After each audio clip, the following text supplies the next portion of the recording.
माँ जी कहाँ हैं आप? राधा ने अपनी सास को आवाज़ लगाते हुए कहा। क्या हुआ बहू? मैं मंदिर में थी, कविता जी ने आते हुए कहा। तब राधा कहती, अरे माँ जी, आप मंदिर में क्या कर रही हैं? जाकर अपना सामान पैक कीजिए। पता है ना, कर जेठ जी आपको लेने आ रहे हैं। हाँ बहू, पता है, पिछले 2 दिन से तू मुझे याद दिला रही है।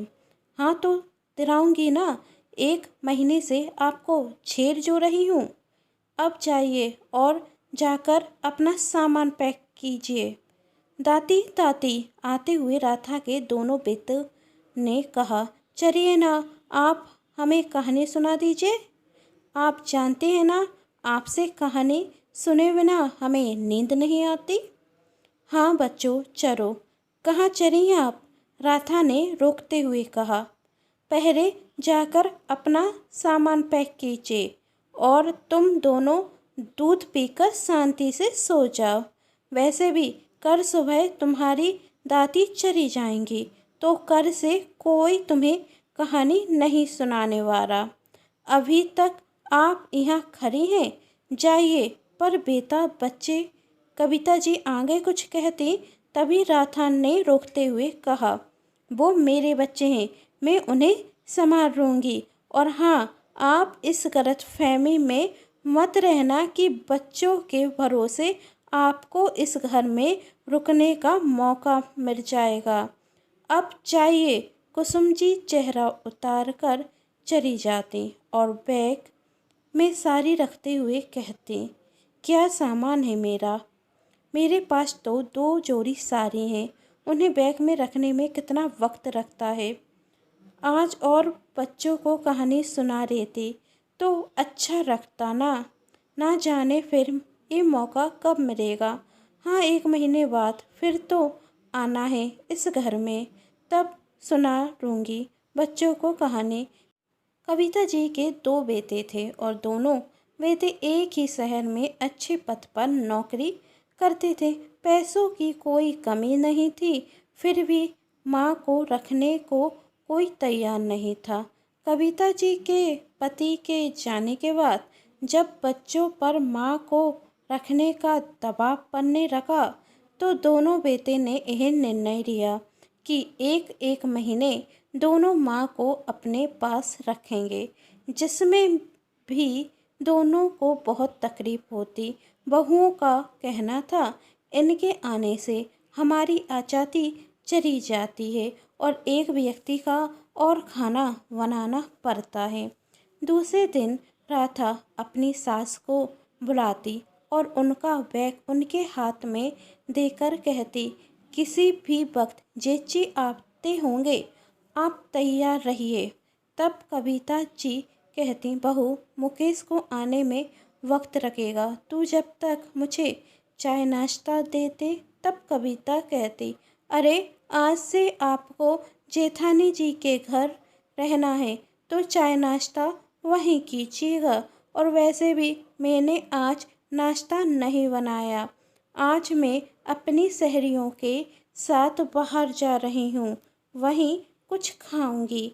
तभी रोहित आते हुए कहता, चलो माँ, भैया का फ़ोन आया है, कह रहे हैं ज़रूरी मीटिंग में जाना है, वह आपको लेने नहीं आ पाएंगे। आपको मैं बस में बिठा देता हूँ, भाभी आपको लेने आ जाएंगी। चलिए, वरना बस निकल जाएगी।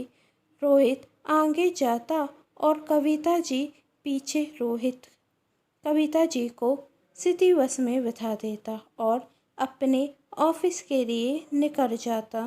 कविता जी बस से उतरती और उनकी बड़ी बहू उन्हें घर लेकर चली आती। छोटे बेटे से बड़े बेटे के घर आने का रास्ता 2 घंटे का था और उन्हें बहुत तेज भूख लग रही थी। बड़ी बहू गीता आते साथ रसोई में जाती, जिसे देख कविता जी सोचती, शायद बहू खाना लेने गई है। लेकिन यह क्या? गीता रसोई का ताला लगाते हुए कहती, माँ जी, देवरानी जी के घर से आप चाय नाश्ता तो करके आई होंगी। कविता जी आगे कुछ कहती, उसके पहले गीता ने कहा, दोपहर के लिए मैंने डाइनिंग टेबल पर रोटी रख दी है तो खा लेना। सब्जी में बना नहीं पाई तो अचार रखा है तो खा लेना। वो मेरी सहेली के घर कितनी पाईती है, मैं वहीं जा रही हूँ। आने में देर हो जाएगी और इनका भी पता नहीं कब तक आएंगे, इसलिए बाहर से तारा भी रखा कर जा रही हूँ। वैसे भी अब आपको तो 1 महीने तक इस घर में रहना है, तो तारा खुरा हो या बंद उससे कोई फर्क नहीं पड़ना चाहिए। तो मैं चलती हूँ। बहू, मेरा कमरा तो बता दीजिए। कमरा? आपको कमरे का क्या करना है? और हाँ देवरानी जी, जितना बड़ा घर नहीं मेरा कि आपको अलग से कमरा दे सकूं।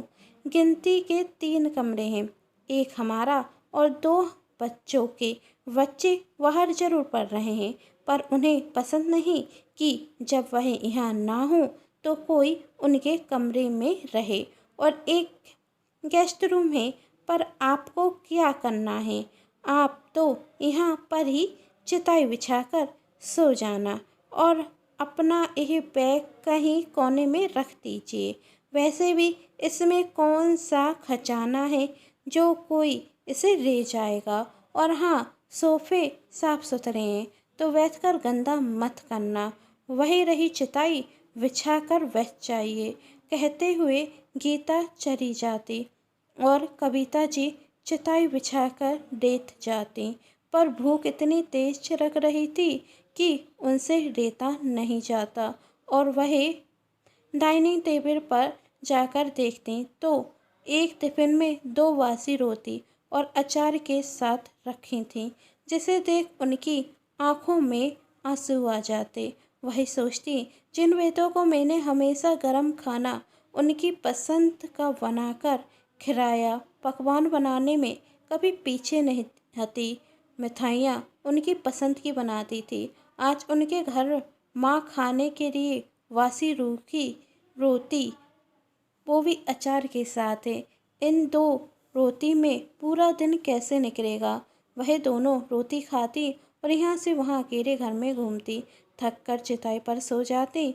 देर रात बेटे बहू आते और बिना कुछ बोले अपने कमरे में चले जाते। तब मुकेश कहता, माँ ने कुछ खाया या नहीं? कहीं तबीयत बिगड़ गई तो लेने के देने पड़ जाएंगे। तब गीता कहती, हाँ रख कर गई थी, मैं उनके लिए रोटी खा रही होगी। और वैसे भी मैं इतना थक चुकी हूँ कि मेरे बस के बाहर है खाना बनाना। इसी तरह दिन निकलते गए। फिर एक दिन कविता जी का चश्मा टूट जाता और जब वह अपने बेटे से चश्मा सही कराने को कहती तो गीता अपने पति से मना करते हुए कहती, क्यों ये फालतू का खर्च कर रहे हो? कर तो माँ जी को।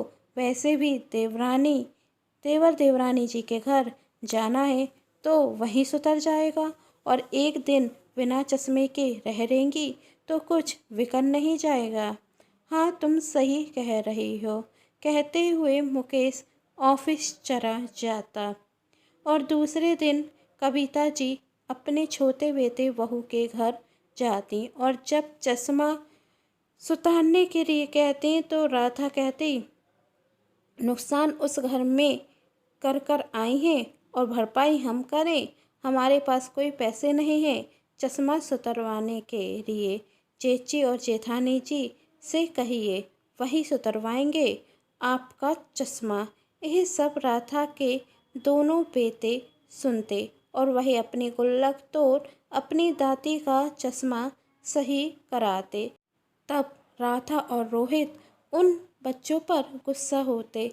इसी तरह दिन निकलते जाते और 6 महीने बाद कविता जी के पास गांव से उनके देवर का फ़ोन आता और वह बताते, भाभी हमारे बापूजी की एक ज़मीन थी जो किसी विवाद के कारण हम बेच नहीं पा रहे थे, लेकिन अब वह ज़मीन हम बेच सकते हैं।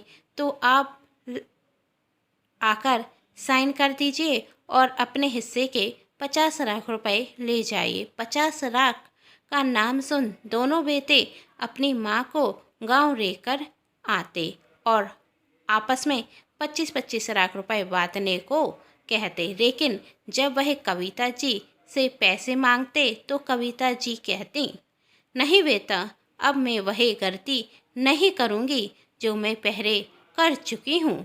अपना सब कुछ बेचकर मैं तुम दोनों के पास आई थी, लेकिन तुम दोनों के घर में ना मेरे रहने की जगह और ना खाने के लिए 2 वक्त की रोटी।